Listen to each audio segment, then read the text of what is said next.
Okay, we've already done one pass with the cotton round, putting this partially domed coin here through the Swedish wrap die. Now we're going to finish up with, not going to use the cotton rounds anymore, just going to use blue monster tape.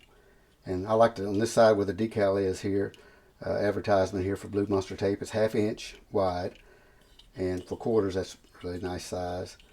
But some people say, I don't like Teflon tape. It's hard to wrap those things. How do you do that? Well, there's a kind of a technique, I guess, to do that, to wrapping things. But you take your index finger. It goes for a ring. It goes for anything you try to wrap. I like to just put it through that hole here on the decal side. And that gives you some resistance with the tape. With the my index finger on my left hand, put it through the dome. You can hold it good. And when you wrap it this way, I'm going to show you here.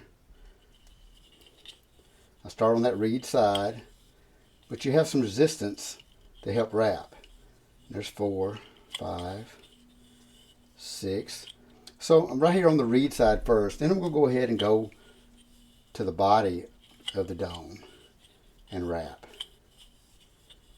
And you want to wrap this thing, there's 10. I like to wrap about 12, 13 times. When you have $half, things like that, I go 15 to 18. But it really does protect the detail of the coin. All right, and break it off here. And you want to tuck it all on that reed side. Make sure it's nice and even, nice and tight around it too. Tuck underneath the bottom. And then it's going to go ahead and just fit it into the die.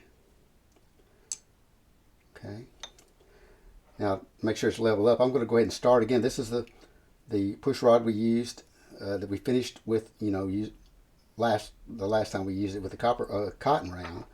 Go ahead and get it lined up. You look down in there. Make sure it's all right on that reed side. Right on touching on that reed.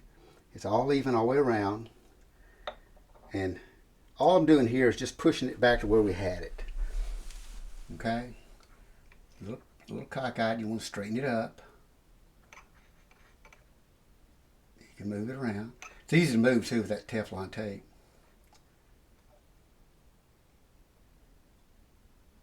And you've gone this far, you don't want to be messing around and mess up your dome if you've got this far. Okay, let's just go ahead and push it to where we had it. Be nice, easy push, not do anything. We're not really doming it anymore. Okay. Now it's time for that next size push rod. I like to use this plate here. It's got the hole in it, so if we, extrude, we're not going to. It's going to be easy. It's going to extrude through the hole. So the next size push rod, same thing. Get it right there in the center. And I'm probably not going to extrude on this pass. Well, I know I'm not going to extrude on this pass, but I lined it up. Go ahead and just get my line. Here we go. Make sure you guys can see. Go ahead and just push down, okay? I bottomed out as far as I can go. Turn this over. And use the other side. Looking inside, some of the Teflons come off the reed side. Now, if I was making a ring or whatever, I'd take it out now because, you want to protect that reed side. But when you're making a dome, it's not really that necessary if you flatten out the reed side a little bit, because guess what? We're going to be sanding that sucker down. All right, let's go ahead and I'm going to have to go down further into the die now. So I just use another push rod to help me along the way. Just go ahead and push down. That's as far as I can go. Now it's time to check, because you see it already starting to extrude. And some people stop right here, but take it out. I'm going to go ahead and rewrap this, because the next pass we do is I'm going to fully extrude through this Swedish wrap die. Just going to go all the way through. But this is what it looks like right now. We got one more pass really to do with the last push rod to get it through. Now let's look at something else.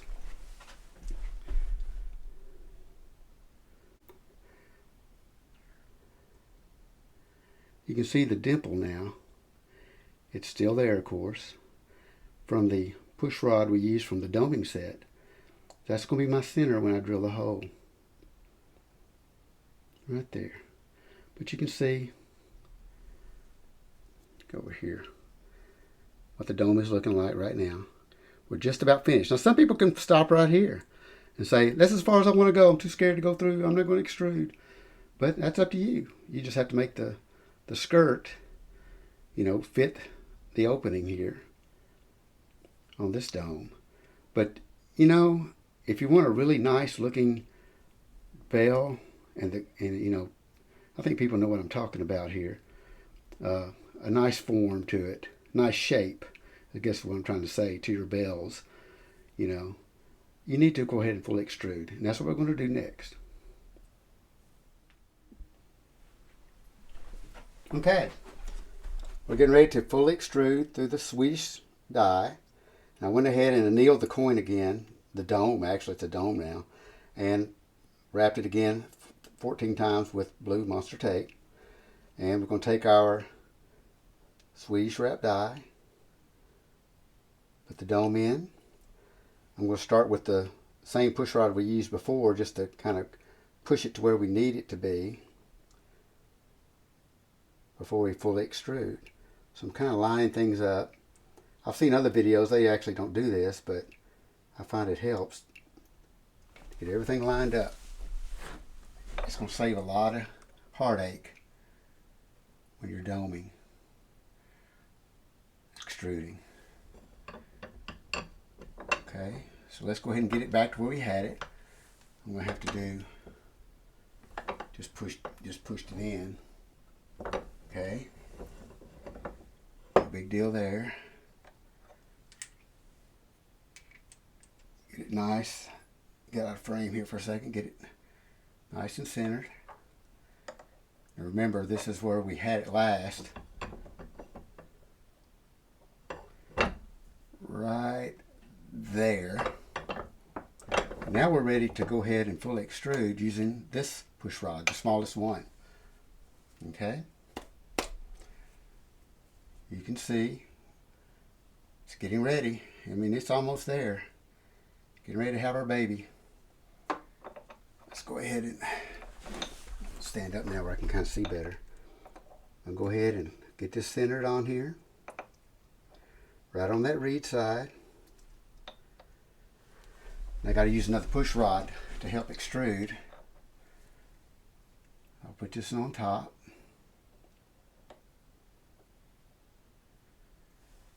And go ahead. Let's go ahead and start pushing. Okay, I bottomed out. I can't go anymore. Look at it. It's already coming out. But to fully extrude, I need to go ahead and use this side here, the smallest part with the push rod. Now we could stop here and take this out, but we've gone this far, we might as well go ahead the rest of the way. Throw this in, make sure it's nice and centered, which it is. And then, this is pretty easy here. Go ahead and just fully extrude out.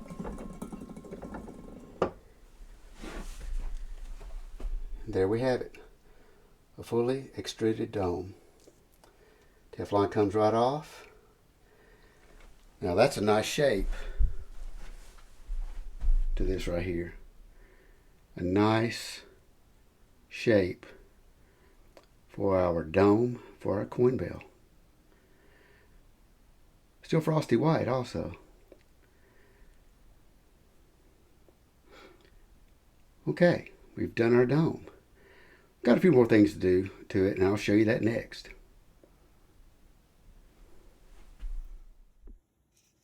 Okay, here's our dome. We just extruded. And I've been sanding the bottom part here to get it nice and flat. Get that reed edge off. And as you can see, right in the center there, that's the dimple that was made from our push rod from the doming kit. So already it's nice and centered. And I'm going to use a 1/16 inch drill bit and drill a hole. But first, we're going to do something else with this, because when you put a topper on, sometimes they just don't sit right. And I'll show you what you need to do next to make the toppers sit nice on your dome. And that's actually before you drill the hole. Okay, I've sanded the reed edge of this dome. And now, before I drill a hole for my topper, and this is my topper that I'm probably going to use right here. A lot of people have been buying these. You get them from Amazon. And a lot of times they just won't sit right. Try to, oh, they just keep falling off.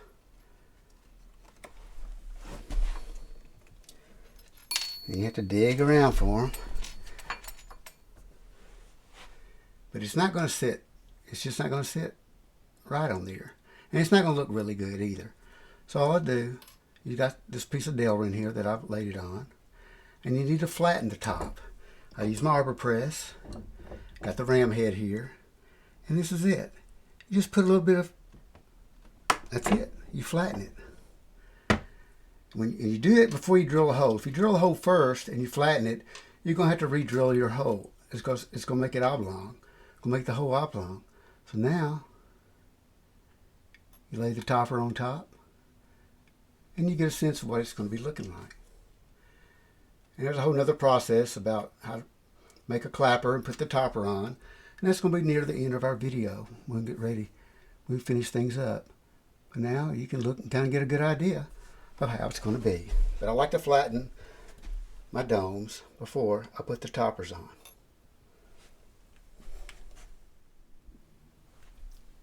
Okay. We flattened the top out. I've now went ahead and drilled a hole. And I was just going to show you that I actually, for the toppers I use, I drill a 1/16 inch hole first. And then I kind of gradually go up drill bits until I get to the 3/32.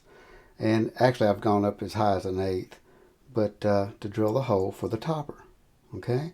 And you drill from underneath to the top. And these are the toppers we've been talking about. A lot of people have been using them. The screw on. And I'm going to show you how easy it is to screw them on to the very end when we finish our bell. But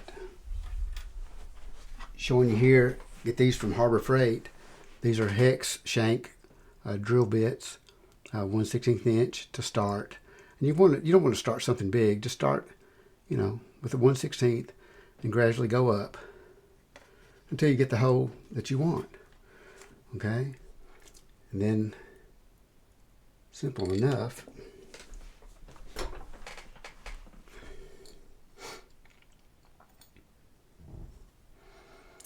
it's nice to have kind of magnetic screwdriver here.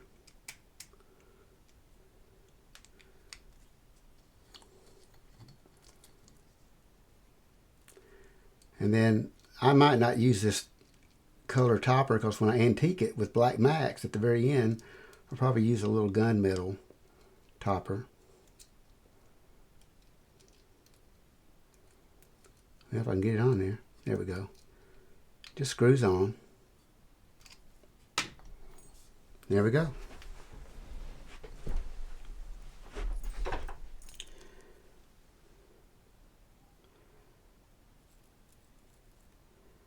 That's your topper.